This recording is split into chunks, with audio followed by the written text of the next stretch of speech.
used the timer on my watch before. It probably will. It's all right. Whatever. Probably make a noise. Like beep beep. Well, that's just food in the microwave, guys. We did not eat breakfast. Yeah. Guys, welcome to ISO Insiders. Which is what, episode 8? I don't even remember. All I know is the first episode of 2025. 2025. We're back, y'all. We're back in the studio. Yeah.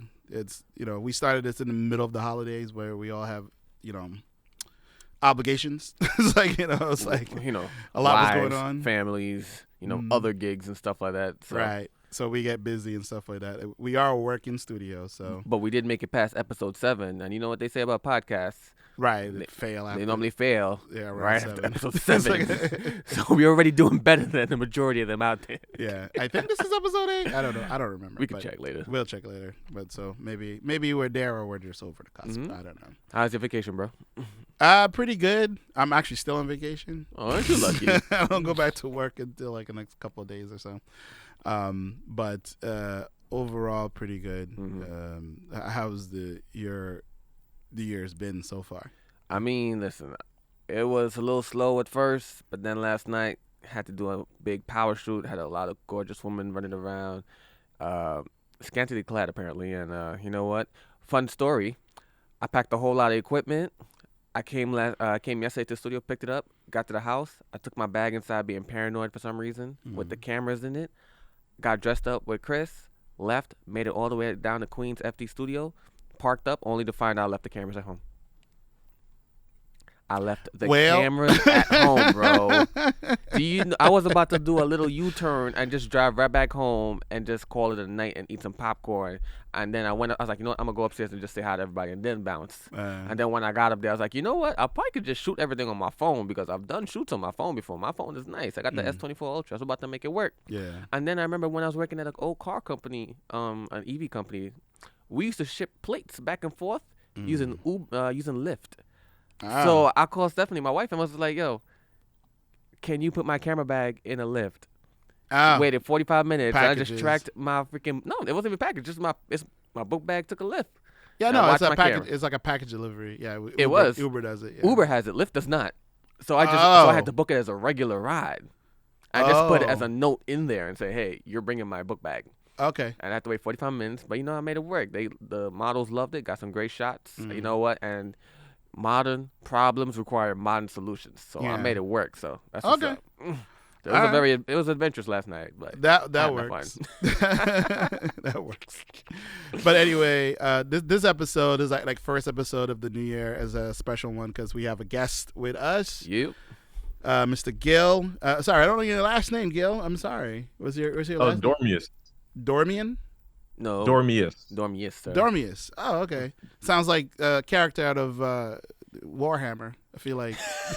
Gil Dormeus, the barbarian. Yo, matter of fact, he got the voice. He could be one of those characters right now. It could be a Space Marine, right there. What you know about Space Marines, man? Oh, bro. Lord, don't get him started. Bro, I'm a huge Warhammer fan, bro. Huge Warhammer fan. Don't even get me started. Yeah. Don't even. I'm over there playing Space Marines 2 right now on Xbox. So don't even get me started. Yeah, so welcome, Gil. We appreciate you. He's pretty much calling in from Florida. While we're freezing in New York. Oh, what's the temperature down there, bro? It's kind of cold here. So it's like 50-something degrees because we're getting that cold front as well. Kind of. Hold on, kind of cold. Let me check the temperature. I think we got 20s. It's like, it gotta be 20s right now. Hold on, let me see. So right 29. This morning I went for a run. I ran like 4 miles, and it was 53 degrees. So it was pretty chilly, and it was by the beach, so windy. And the thing I tell people all the time is like, Florida isn't cold, right? It's pretty hot, but we do have more moisture and more humidity. So it's like even if it gets colder, it's more colder because it's a lot more moisture in the air versus like New York or wherever else where it's more dry. So that's like the most annoying thing when I tell people, oh my gosh, it's super cold. No, it's not. It's not snowing. But dude, there's like so much moisture in the air that we just feel it, and it's windy. I live by the beach, so it's just constant wind every single time. I give you props for saying that you did a 4-mile run. I'm trying over there just to get a regular mile run. You got to get it in, man. I run with a run group. It's called We Run on Sundays. It's a group. It's like almost like an accountability thing, and I do content for it. So it's like, all right, I'm coming in there every day, every Sunday at 6 a.m. and we run, and I take photos, videos, and then I get my workout in, and then I could do a podcast like this, and then do gigs. So it's like it's a full day. I got to do it, man. 6 a.m. is crazy. That is a full day right there. I used to do actually runs at whenever I drop Stephanie at the train station in the morning, because she got to take like the 6 in the morning train. So what I used to do was actually do like little walks around the park by me, or do runs around that whole track. But because the track doesn't even open as early, it opens at 7, and I'm there at 6. I got to walk outside the track. Oh, so I haven't been motivated lately to do that, because I'm tired of having to dodge cars. I want to actually go on the actual track, but by the time I make it back home inside toasty and warm, I'm like, I'm over it. I don't even do it anymore. I need to. That's a lot, but yeah, it's Gil. Thank you for being here. For just introduce you to the folks. Like, Gil is a studio owner in Florida. Ooh, part of the club. Yeah, if you're trying to do podcast stuff or just like I would say production work in Florida, hit him up, man. It's like that's a. He does. I think he does pretty good quality stuff. He uses your favorite cameras, Sony's. My ecosystem of choice. Yes. But the crazy thing is, I'm not a Sony shooter. I still consider myself a Nikon guy, even though I have a bevy of Sony cameras. My heart still bleeds Nikon gold. So what do you shoot photography with? Sony A7 IV. All right. So what do you use the Nikon for? So the Nikon for me, I have the Nikon D750. Ooh. That's more so like my backup photography camera, and I really love the dynamic range on that camera. Okay, it's really high, and the photos to me look more realistic, and they're less sharp compared to the Sony A7 IV. And it's so weird, even for video. What I have a YouTube channel, and the videos that I have shot with my Sony A7 IV or A7C compared to my Nikon D750 look better, and I've gotten way more compliments on my look and the lighting and my setup versus the Sony. Like I'll make a tutorial about green eggs and ham on the D750 and like a 30 comments is like, yo, this looks so good. What is this? What camera are you using? The Sony, great information, bro. I love the video. I love your dialogue. Awesome points. But then the Nikon, they're like, what are you shooting with? What is that? It is just a really nice, soft, not too sharp, not artificial look. And I love it. I need to check out these videos, because at the same time, you know what it could also be? Lens choice. Yeah. So the lens choice, obviously, yes. The lens I was using was a 50mm f1.4 lens, but it's just the glass. The coating on the lens is probably a little bit better, and it's dated. I use older Nikon lenses versus the new super sexy Sony cameras and the Sony lenses with all their super sharp glass, and it just looks great. But when you put an older glass on your camera, it does something to the eye. It makes it, especially us old folks, we right. Like I remember one time I did a photo shoot. I was doing a photo shoot, and I threw like petroleum jelly on my lens.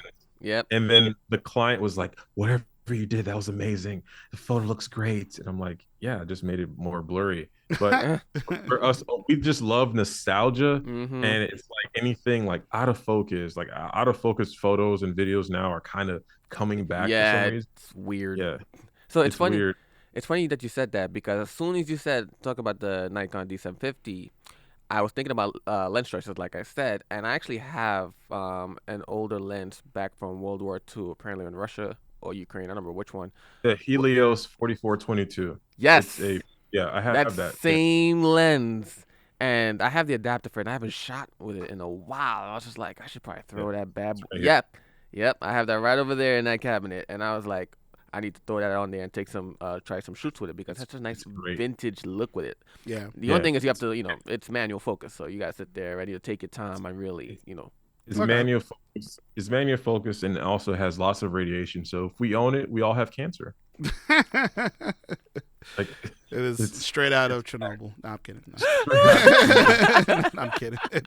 It's no. I mean, I remember reading like about the lens and being so super excited and watching maybe Caleb Pike and a few other creators, and I bought the lens, and then I went on Reddit. Hey guys, if you guys bought this lens, you guys gotta demagnetize it or de-radiationize it, or whatever. I'm like, why?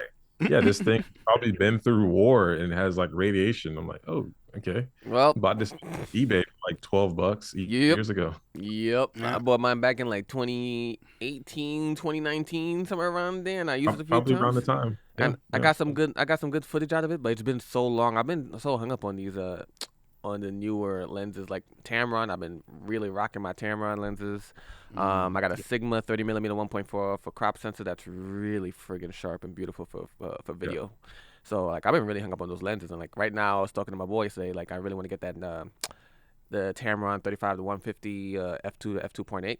I rented it once for a wedding. Gorgeous glass. Gorgeous piece of glass, and I got so many compliments on those. But there is something to be said about that vintage look that's just giving you that sense of nostalgia, where it's just like it's a dreamy atmosphere. Now, technically, you could do that with like a black mist filter. I've done that just to take off the sharpness a little bit. I literally just bought a few black mist filters, and also just bought me a small rig. What do you call that? The light box thing, the matte box. And I bought the glass, so it's like a quarter black mist glass that I'm going to put over the matte box. Yeah, wanted to trying to be more cinematic with my A7 IV, kind of take advantage of it, because I do kind of feel like I'm not using it to its fullest potential. Like at this very moment, I'm using it, but I'm using it in auto mode. It's not auto mode, but auto white balance, no picture profile. It's just good to go. Like all my whole lighting setup, I have 1, 2, 3, really like 4 lights on in my studio, and all the colors, they're great. The color is great, but I feel like I can probably take it up a notch if I kind of like started shooting with maybe S-Log2. But it's there's a lot of things that happen in photography world where clients don't bother. No. Why not? Clients, I shoot podcasts all the time. No client has ever told me, can you shoot this in 10-bit-422? No, they've never said that. They don't know a damn. They don't know a damn thing about that. Us in the industry will sit there and pixel peep and be our worst critics and be like, oh, we should have this, that, and the third. But at the end of the day, what I've come to learn is we're literally just problem solvers, and clients don't really care as long as whatever they're trying to get is accomplished, unless they happen to be in the industry and they've heard some buzzwords, and then all of a sudden they start throwing them at you, and then you sit there and you ask them, what does that mean to you? Like, what do you think that actually means? What value does that bring to you? They love saying raw, but there was more recently, I forget what word it was, but a client of mine told me, hey, this is like, I'll just say raw. Can you give me the raw files? And I gave them raw files. I shoot like y'all, I shoot with the A10 Mini Extreme ISO, and that's just for my benefit, so I can have just in case I screw up on the camera switching. Of course. But normally, I give my clients my Ecamm Live recording. So my camera connects to the A10 Mini Extreme. I'm recording ISO files via an SSD, and I have my camera the A10 connected to my computer, so Ecamm picks it up like this. Yeah. And it's sending a 1080p signal. I'm recording. It records all the camera switching, the program, and all that. And I just give my client that video file, which is like 400 or 500 megabytes. Yeah. And then my client asked me, "Hey, can you give me the raw files, like every camera angle?" I said, "Sure." They don't know what they're asking for. They don't know what they're asking. I said, hey, you need to buy a 1 terabyte SSD. I sent them my Amazon affiliate link because I got to get credit for that. Smart. I gave them the file because they wanted to edit, and it was, with a A10 Mini Extreme ISO, each camera angle they had 3. Maybe it's depending on how long the podcast was. I think it was like maybe, I think in total maybe like a 78 gigabyte project. And they didn't understand what to do with it. And it's like I'm giving it to you. You asked for this. What are you gonna do with it? You asked for this, and it's just one of those things where people hear buzzwords. Mm-hmm. But yeah, it's interesting to see how clients are becoming more aware of the content creator world, and then understanding that they don't know anything, but they'll try to pretend. I think that's very interesting. I've speaking about that, like, I've always had like some models say, "Hey, can I get the raw photos?" And I'm really just be tempted, not even give them JPEGs. I just give them the actual ARW raw. raws and be like, "Here you go. Yeah, I don't think people know. Here you go. No, you wanted the raws. This is my raw files." Yeah. So I used to like, there was like, I don't know who made up the rule, but there's like a lot of rules in photography, because I got trained with a really dope photographer. Shout out to Jacob Downs, and shout out to Marvin Benemy in South Florida. They both were like, they're phenomenal photographers. They're like my mentors, and they always told me, never give off the raws. Don't ever give the raw files, because that's just a photographer thing. Yes. Photographer rule. I just listened, and then one day I just like, a client just kept badgering me. Can you give me the raws? I need the raws. I just gave her the raws, and she said, "Well, is Nikon I was shooting with at the time, so it's NEF files, Okay, which are like 70 megabytes.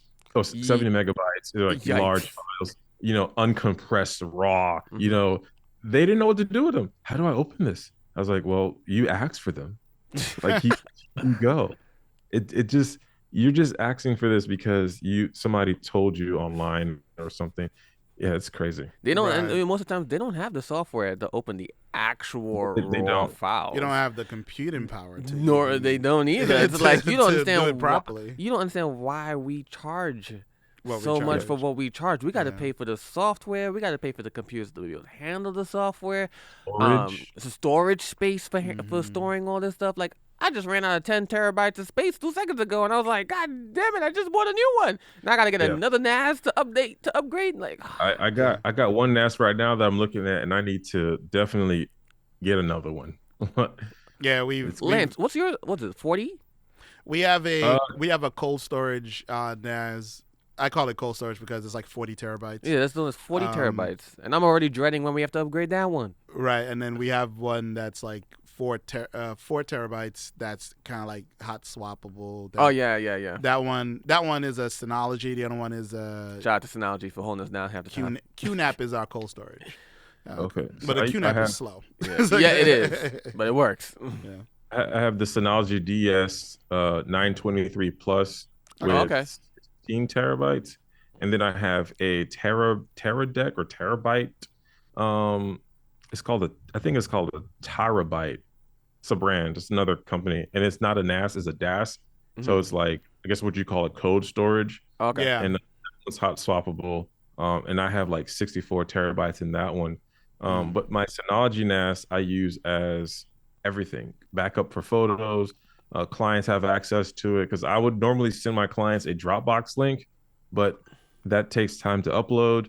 So I literally just use a 10 gigabit Ethernet, because I have a 10 gigabit Ethernet adapter that I installed on the back of my NAS to upload the photos, upload the videos.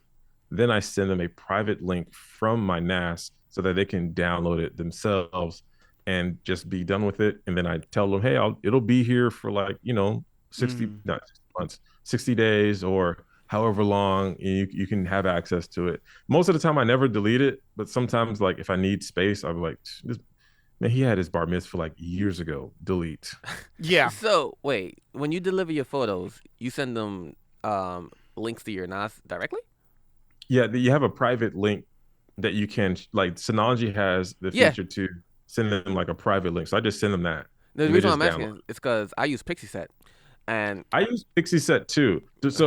So here's another thing I should clarify. If I'm just doing a run of the mill photo shoot, this is not like a client that I'm gonna like keep, or this is not a big shoot. I'm using the Synology NAS. We're just taking quick headshots. Here's the link to the photos. If I'm doing a baby shower, if I'm doing like a wedding, if I'm doing like a corporate shoot, I'm using PixieSet. PixieSet is a beautiful thing. So it's like, I don't want to bother creating, because for me with PixieSet, I have like one profile, like one professional account that I pay for. Other times I create like 20 Gmails. I'll have like Gil Dormeus, PixieSet 1, PixieSet 2, PixieSet 25, because I'm just gonna log into this. And then I have on my contacts if I shot with Lance and his family, Mm-hmm. I created Pixie Set 2025 February, and that's the login. So I could just wait. He was like, "Hey, can I get access to the photos? What's that? What login I used again?" And I'll just go to the contacts.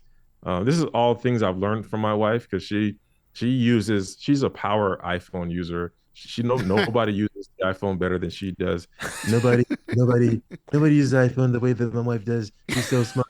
She's great. She's like nobody. Like she's amazing.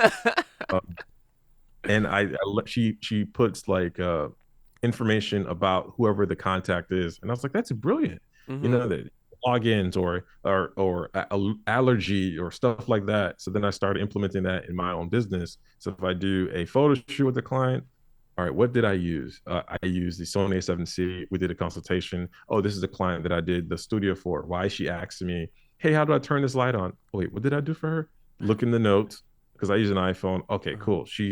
I did the podcast studio so that she's referring to a podcast. Or what was the login for the Pixie Set? Oh, I used Gil or Sarah 2025. Or I shot her in 2022. It's just stuff like that that kind of make not networking, more admin stuff a little bit more easier on me because, as you guys know, as a creator, you kind of do everything because clients kind of expect you to have everything down pack. So I try to make sure that my stuff is super organized. I get around that by using Studio Ninja. Studio Ninja, what is that? It's a software for photographers, and it's what I use for elite capture and stuff like that. So my Pixie Set website is right now my portfolio website, but I'm about to turn that into a separate website for portrait work only. But I have a Wix website that I use for my corporate headshot work. So both of those have a contact form from my Studio Ninja that the clients can enter their information, and it could send out contracts, invoices, quotes. I can have notes on the clients as well, that sort of thing. So it just keeps me organized as well. And between that and Pixie Set, like I pretty much have almost everything automated. So with Pixie Set, I always make sure to have email login turned on. So I capture emails so that I can send out marketing materials to after the fact. So even if let's say I'm doing, whether it's a boudoir shoot or a wedding or a headshot, even just basic headshots, you never know who they send out these headshots to, or the gallery link, and they log into the gallery as well. So I capture everybody's emails. I got some celebrities that are randomly in there because you never know. Like I used to shoot for like the Knicks and stuff like that. So they got their coaches and players logging in. I'm like, I didn't know they were going. I didn't know they was going to be in here. So like you never know who's going to be logging in. So I use it as a way to capture their information for future marketing purposes. So that's why I like using Pixie Set, even just delivering like even the power shoots with the models. Like I still try to treat them like high class because not many photographers of my level are delivering with Pixie Set to the pictures. They're used to just getting Dropbox links and No. Google Box. That's what they get. I don't use Dropbox for photos. Pixie Set for me, the wallpaper is my favorite thing. Trying to get the photo, because when I take a photo like a maternity shoot, I'm like, my brain goes, which one's going to be the cover photo? Yes. I always got to shoot that. I always got to pick that cover photo, man. I'm just like, first impressions. Yes. And then they get on their phone. They're like, what? Oh my gosh. And then, hey, my group chat is blowing up with these photos. I'm like, and they're able to just scroll. I love Pixie Set. Pixie Set is probably like one of the best. Have you ever printed photos with Pixie Set? Personally, no, but I have had clients when I give them the gallery. You know how you can set up the custom stores, so they can actually sit in there and just. Pixie Set has that option where they take the photos and they put it on all these displays on all these products that they can order to their house. So that's cool. So they're the middleman and they handle the printing, the shipping, and everything. So they cut me out of it. So I don't have to worry about it. I just set my prices, and next thing I just get a check. Okay. And I'm just like, you know what? I like that because I don't know a damn thing about taking a picture, printing it, and putting it in the frame or anything like that. Let the experts handle that. And for clients I really like, there is that option where you can take their favorites and give them their own custom app that you can send to their phone, and they install it on their phone so they can quickly access and show off their pictures. So like for bar mitzvahs or weddings and stuff like that, I give them that option. and they love that, being able to just show off their pictures. Mm. You got to shout out Pixieset for being able, Yeah, Pixieset's dope. Hopefully they do an affiliate thing, because that's dope. How long you been doing Pixieset? How long you been? Yeah. Probably almost 5 years now. Yeah, probably. The price is going up, but you know what? They Yeah. did add a lot of features, so I can't even complain too much. Used to be like $70 a year, and I was like $300 and something a year. I'm like, oh my god. Damn. It's the same thing for like me, where like software like Ecamm. Ecamm Live is like a live stream software, and I remember I got the monthly plan, and price was going up. So then I went and got a Black Friday deal that promises to never go up, and it's been 2021, and I've had the same rate, even though the price is crazy high right now. But the software is worth it. I still keep my same rate, and I'm like, that's dope. I use Ecamm for everything, for podcast production. I work with this place called CoSpace, and we, me and the owner of CoSpace, Joy, we produce 5-minute podcasts. So that's been like a nice bread and butter for me, where we have a small podcast like set up at a conference outdoors at events, and anybody can come up and log in. It's genius, right? So they scan this QR code, a form pops up with their name, they give us their emails, and we tell them, hey, so you're next in line, just wait. And they do a 5-minute podcast to promote their brand or business. Dude, we should do that. Amazing. Yeah, you could definitely do that. We have the space for that. Do we have technology? No, but this is at events. So you bring like a table. Yeah, you bring a table, especially at conferences. And the way that you're probably thinking, but Gil, there's like music, there's people chattering. I use CapCut to remove all of the background noise, and it's super dope. As long as there's CapCut Pro. Yeah. Okay. I was like, the regular one definitely don't have that feature. I think Pro does. No. Yeah. CapCut Pro does. But also, if you don't have CapCut Pro, you can check out Auphonic, AUPHONC. I use Auphonic for like everything. Like, and it has the ability to do multi-track. So if I have the 5-minute podcast and it's a two host person, like a guest and a host, I'm able to take each of the individual tracks, upload it to Auphonic, and it'll clean it up. Auphonic is, to me, one of the best podcasting tools in a while. I've been using it for a while, ever since 2021. Lance, what do you know about that? Yeah. I've heard of those. I'm a more of a hardware person. So like for me, because I don't like relying on monthly payments for a lot of stuff. So for something like that, what I would do to replace a lot of that is get different microphones that actually does noise cancellation actively. So either these mics or the Lilliput Ray. I remember you discussing that before. Yeah, the Ray mics. I think those are pretty. I mean, they're expensive. Don't get me wrong, but it's a one-time payment. It's a one-time payment, and if it does it actively in the moment, that's less work for you. Right. Exactly. So it's like, I like hardware. So for like my setup would be maybe the Rodecaster Duo, since it's 2 people. Hook that up through some stuff like, I use Blackmagic cameras for, these type of things just because of they don't overheat. Yo, this man just fired shots at us, Gil. He just fired shots at us right now. I mean, listen, I recently had to do some editing for a client that shot on a bunch of FX3s, and their conversations is like an hour and a half long, and I had to like cover up. Luckily, they shot in multicam setup, and the camera, I was like, wide would go out. This shot would go out. I'm like, what the?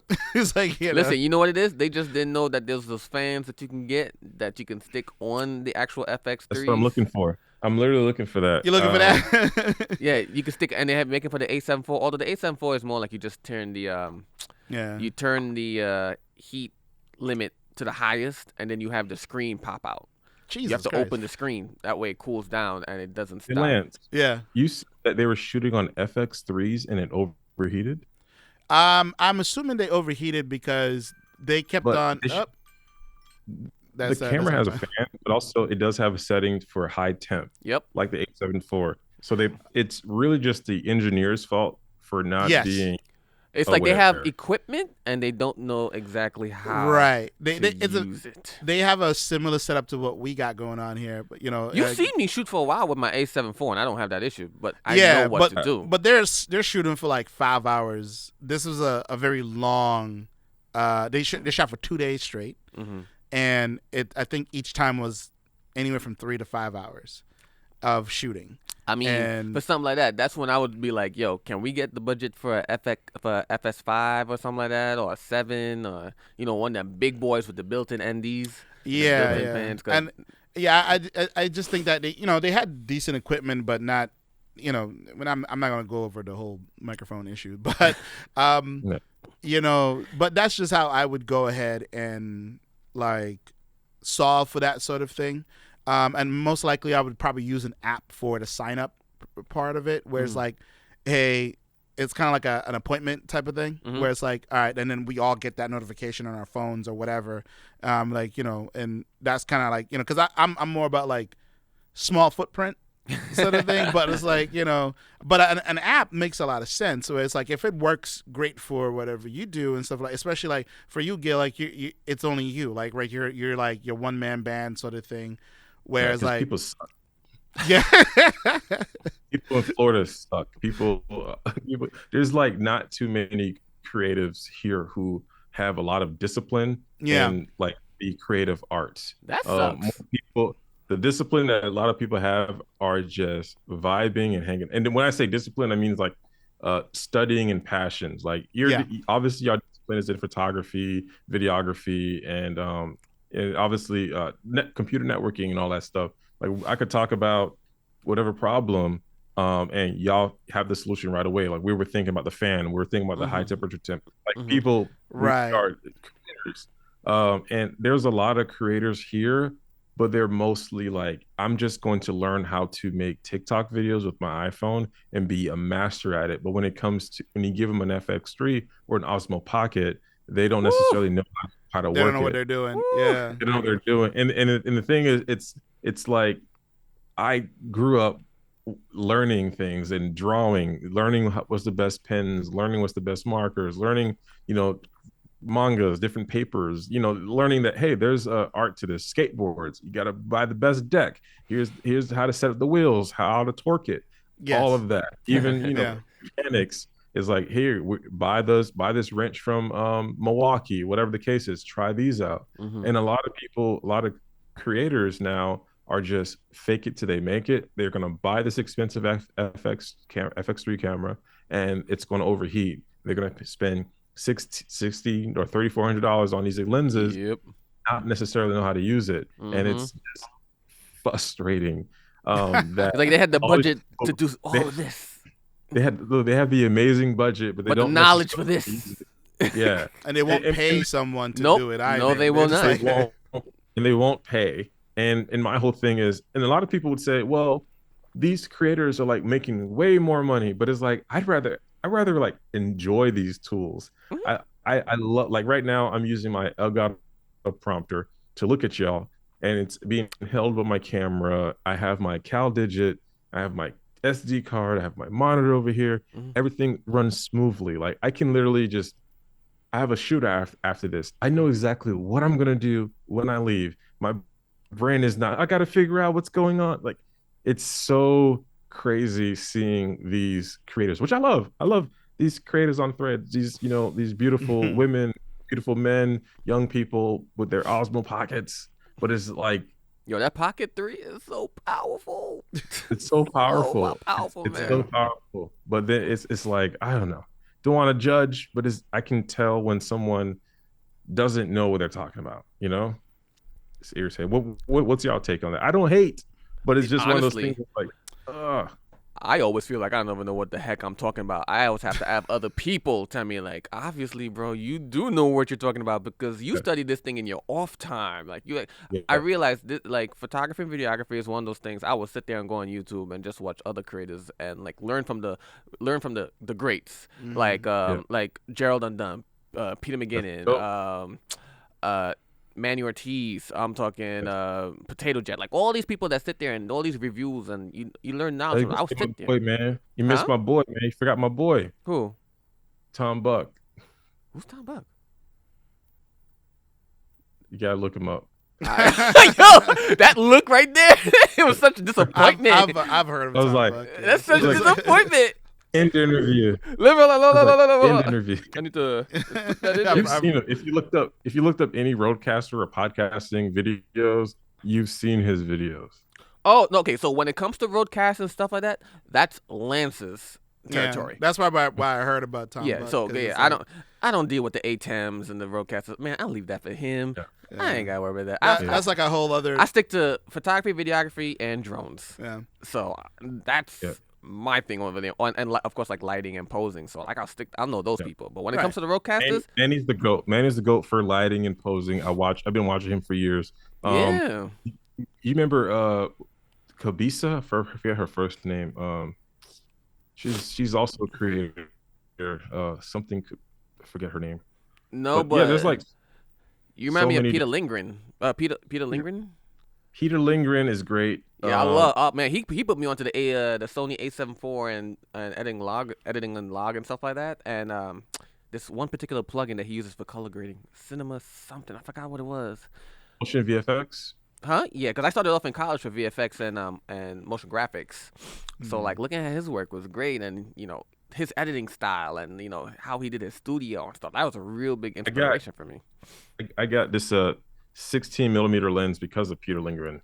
It's the Zeiss 1635 f4 like years ago because of him. And I'm like shooting on the A7 III. I was like, I gotta get that camera. Never got the A7 III, but I did get the Sony A7S II at the time.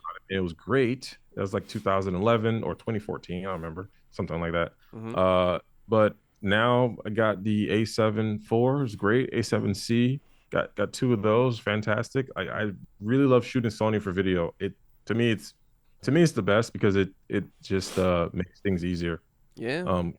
Connecting things. Also the USB C streaming that way I could just connect to my computer anytime. It's great. A7 IV. I never have any issues with it. It's one of the best hybrid cameras ever. Yep. It just works. It's just a workhorse. Yo, shout out to Manny Ortiz because Manny Ortiz is the one who actually put me onto the Sony system because I started off shooting Canon with a Rebel T7, and I was over there doing work with my little 85 millimeter trying to get some paid shoots off of that joint, and then I started watching him and he was talking about I think he was switching to Sony or he shot Sony. I don't remember what was the case, but. Yeah. Because of him, I ended up getting my first Sony camera. It was the A6500 crop sensor. And I still got that bad boy in there. That was crazy. And then somebody on Facebook, my mentor, I was like, yo, somebody's selling the A7 III for like $1,800. At the time, it was $2,400. They were selling their A7 III for $1,800 because they shot with it a couple of times. And then they said, you know what? I'd rather go back to Canon. So they had they threw a lens in there and stuff like that. My mentor was like, yo, grab that camera. You will never regret it. I grabbed that camera. Yeah. That camera's still sitting right there as my backup body. So, shout out to Sony, bro. They make hybrid shooting so much easier. I'm familiar with Becky and Chris? Huh? Sorry. You familiar with Becky and Chris? Who that? No. They're YouTubers. They're the one who pushed me into Sony. So, like I said, I was shooting mostly Nikon, and I loved it was Becky and Chris, toss-up between Becky and Chris and Tom Buck. I was more so leaning toward Becky and Chris because they were shooting with the camera that I had access to, which was the Sony A7S II. And they were shooting with that. And I was like, I like their video quality.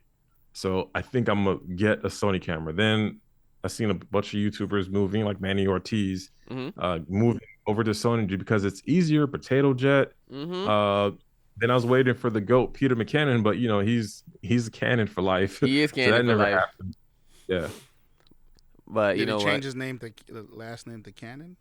I wouldn't be surprised. It'd be funny as hell though. No, but I'm what I was trying to say earlier. I'm surprised Sony hasn't entered the video switching world. They just kind of maybe they're just sticking to what they know. Yeah, I mean, don't get me wrong. Like, there's even even so, as a comparison, right, when it comes to podcasts, like the biggest podcaster in the world is Joe Rogan, right? Mm-hmm. But a lot of people don't know he's using PTZ cameras. This podcast is the biggest podcast in the world. Hmm? He said this podcast is the biggest This podcast. Well, that would be nice. When we get a $100 million contract, like some people, then I'll know. But it's like, just like I've said, like it's like as a comparison. So Sony do make PTZ cameras as well, but if you look at the prices for those things, those are stuff you use on movie sets. Yeah. It's like $30,000 just for the body, like and that's something you put on a crane and it can do everything. But it's like, whereas a bunch of other companies, it's like I would say only 2 other companies that's like entered into the market of like what say Blackmagic does with the ATEMs. That's Rode and Teradek. But Teradek has been in that they've been in the game for a long time. Mm-hmm. They do stuff for broadcast. Yeah. So it's like if you go into one of them big broadcast space, it's gonna be Teradeks. It's gonna be everywhere just because that's just what they do and everything like that has been working. But they're not for your consumer level stuff. Even though Blackmagic has comparable equipment like it, but they've made it more easy for the regular consumer to get into. And then Rode now has entered the chat with their Videocaster, which I think and they solve a lot of stuff for that particular entry. And when I say entry, I'm talking $1,200, $1,500. That's entry. That is entry. But whereas Blackmagic has one for $300. You get a $300 one, and all this other stuff. We have a video up on. I was telling people like this is probably the best, like the secret. It's like a stealth gaming capture card, like because you could do a lot, but that's like a whole other discussion to like figure out how to make that up and running. I'm pretty much doing that now at my home. For my live streams, the video game live streams and whatnot, whenever, which I'm probably just going to be streaming maybe once a week. Hey, listen, we all got to start somewhere. Because even if it's just once a week, you got to do it, right? Right. I'm not a big streamer in that sense or anything like that. But part of what I do, like you guys said, it's like you want to mess around with the equipment and like, enjoy those things. That's what I do. That's like my prowess is like, technically, like it's like I figure out ways to like, okay, let's get the hardware to do exactly what the software can do, but better.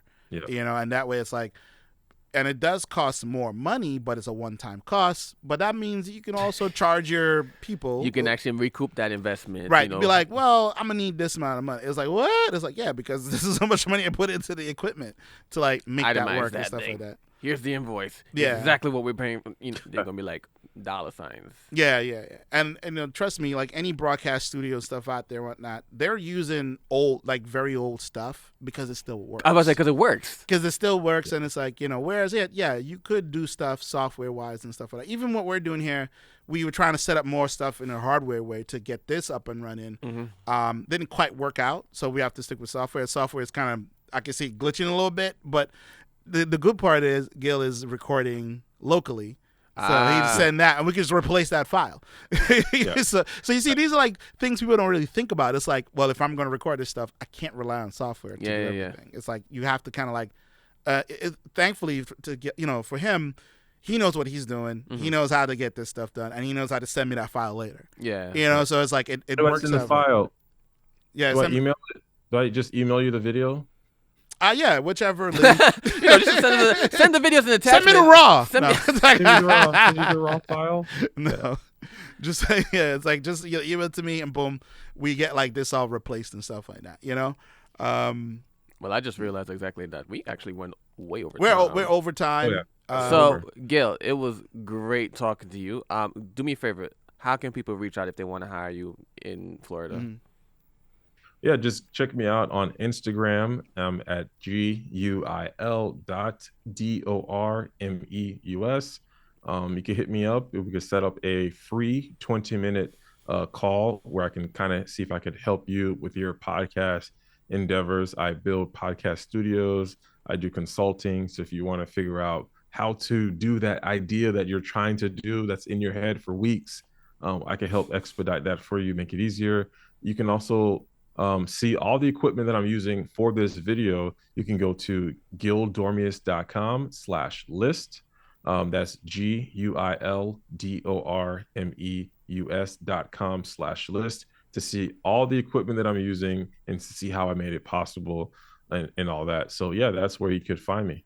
And what if they want to hire you for photography work? Oh, if they want to hire me for photography work, you can go to GilDormeus.com and book me there. Or again, just go to my Instagram, which is super easy. That way you can kind of like see my personality. Because I think with photography or just any work in general, you're hiring somebody, but you also want to hire somebody you could potentially talk to or like. Yes. You don't want to hire a mean person. So you can check out my website. That's GilDormeus.com. You see all my work there. Or go to GilDormeus.com/photos. You can see a bevy of my photo work. I've taken photos, portrait, family photos, celebrity photos, all that. All right, cool. Nice. And Lance, people want to work with us, or even they want to come on the show, where can they find us? Well, you can find ISO Insiders pretty much wherever podcasts are served. So that means Spotify, Apple Podcasts, Google Podcasts, I guess, but I don't think they exist anymore. It's like, but you can find us on YouTube as well. I just look for ISO Insiders or ISO Insiders, and you should be able to find us there. We do have an email. It's just isoinsiders@gmail.com. Hey, we'll get to the domain at some point. Yeah. It's on the to-do list. It's there. And by the way, everything that Gil said that he does down there in Florida, we do here in the tri-state area. So if you want to find us. I will travel too. So we do travel. Gifted Media Productions is where we're at. I mean, I have my own individual page too for photography and stuff like that, but we can all list that later. But just this is for the show where we just like to sit around and talk technology in our giant man cave, as our wives call it. Yes. So Gil, thank you so much for coming and dropping knowledge bombs on us. Like, you're a pleasure to talk to. We definitely have to have you on the show. Sure. If you're ever in the tri-state area, you are more than welcome to come by and sit, chill, shoot with us, and have in person here where we don't have to worry about Zoom. Yeah. Because seriously, that was another.